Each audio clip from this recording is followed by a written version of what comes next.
ட்ரம்புக்கே ஆப்பு. அமெரிக்காவை அதிர வைத்த ஐரோப்பிய ஒன்றியம். வெறும் பேச்சில்லை, 93 பில்லியன் யூரோ டீல் காலி.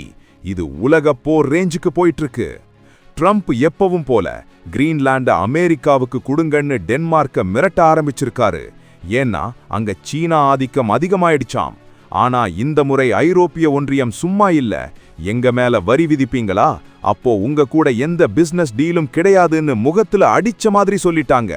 முக்கியமான வர்த்தக ஒப்பந்தத்தை மொத்தமா நிறுத்தி வச்சிட்டாங்க. இது ட்ரம்ப் சற்றும் எதிர்பார்க்காத ஒரு செக்மேட். நம்ம ஊரு ஷேர் மார்க்கெட்ல இருந்து பெட்ரோல் விலை வரைக்கும் இதுல தான் இருக்கு. அமெரிக்காவுக்கும் ஈயூக்கும் சண்டைன்னா உலகமே ஸ்தம்பிக்கும். டென்மார்க் பிரதமர் ஒருபடி மேல போய் ட்ரம்ப கடுமையா திட்டிட்டாரு. பதிலுக்கு ட்ரம்ப் $108 பில்லியன் வரி போடுவேன்னு கத்துறாரு. ஆனா ஈயூ தலைவர்கள் இப்ப அவசரமா பிரசல்ஸ்ல கூடி அடுத்த கட்ட ஆக்ஷனை முடிவு பண்ண போறாங்க. அந்த $108 பில்லியன் வரி மட்டும் அமலுக்கு வந்தா அமெரிக்க பொருளாதாரம் என்ன ஆகும்னு யோசித்து பாருங்க.